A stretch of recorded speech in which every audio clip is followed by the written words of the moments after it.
दोस्तों, आपके मन में कहीं ना कहीं कभी ना कभी ये सवाल जरूर आता होगा कि सेलफोन्स के यूज करने से क्या हमको कैंसर होता है या फिर हमारा जो हेल्थ रिलेटेड प्रॉब्लम्स कुछ आता है। आप ये वीडियो पहले से लेकर एंड तक देखते रहिए दोस्तों। मैं इन सब सवालों के जवाब आपको इसी वीडियो पे दूंगा। दोस्तों, मैं हूं अभिनव, स्वागत है आपका आईडी ट्यूटोरियल्स पे। आइए जानते हैं।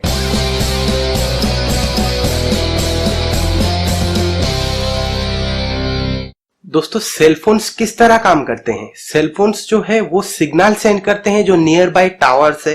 टावर्स को सिग्नल सेंड करते हैं रेडियो फ्रीक्वेंसी वेव्स के जरिए। आपको अभी स्क्रीन पे सब फ्रीक्वेंसी रेंज दिखाई दे रहा होगा, जो इलेक्ट्रोमैग्नेटिक स्पेक्ट्रम है वो दिखाई दे रहा होगा आपको। तो ये दोस्तों, ये एफएम रेडियो और माइक्रोवेव्स के बीच में आता है।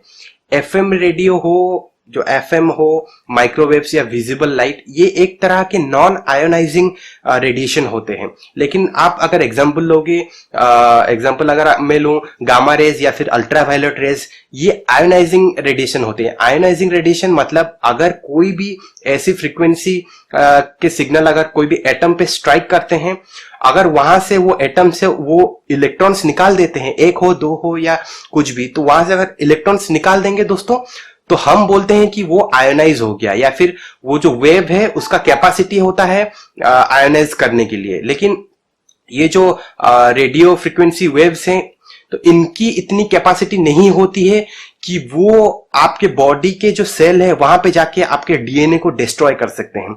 तो इनकी कैपेसिटी उतनी नहीं रहती है।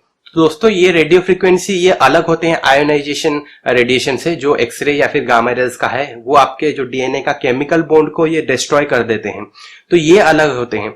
लेकिन ज्यादा से ज्यादा जो आरएफ है, जो रेडियो फ्रीक्वेंसी वेव से हायर लेवल पे, ये ज्यादा से ज्यादा आपके बॉडी को हीट कर सकती है। लेकिन इसके अंदर इतनी कैपेसिटी नहीं रहती है कि आपके बॉडी के टेम्परेचर को ये राइज कर सकता है। सेलफोन्स के रेडियो फ्रीक्वेंसी इसके एंटीना से आता है, और एंटीना के पास इसके रेडियो फ्रीक्वेंसीज, इसकी जो एनर्जी है बहुत ज्यादा रहता है, और जैसे जैसे ये ट्रैवल करता है अवे फ्रॉम एंटीना, उसकी एनर्जी कमती जाती है।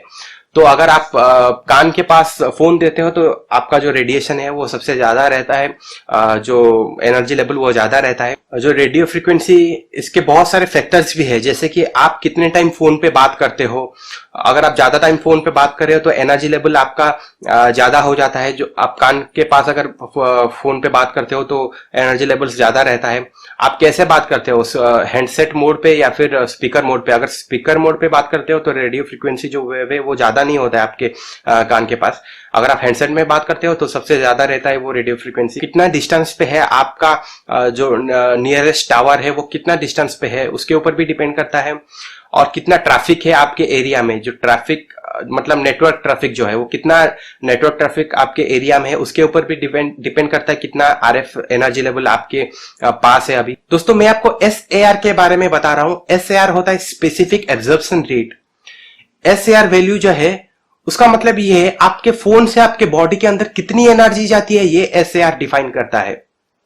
हर कंट्री पे एसएआर वैल्यू डिफाइंड है। जैसे कि इंडिया पे एसएआर वैल्यू 1.6 वाट पर केजी है। मतलब हर फोन मैन्युफैक्चरर अपनी जो एसएआर वैल्यू वो टेलीकॉम डिपार्टमेंट को देती है, जो कि इंडिया पे सेट है 1.6 वाट पर केजी।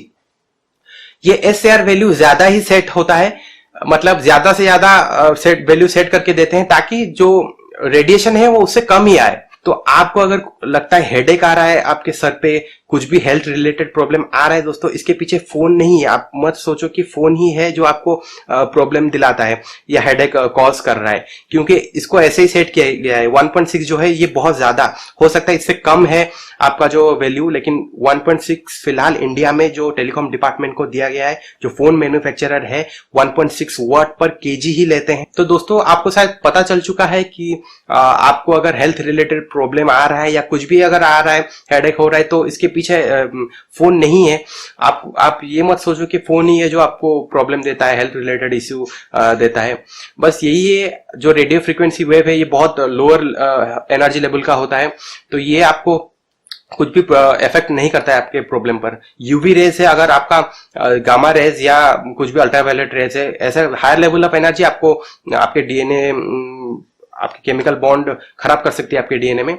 लेकिन ये जो है, ये फोन्स पे वैसे कुछ रेडिएशन होता नहीं है। हम रेडिएशन सुन के लगता है कि बहुत डेंजरस टर्म है रेडिएशन, लेकिन ऐसा कुछ होता नहीं है इसके जरिए।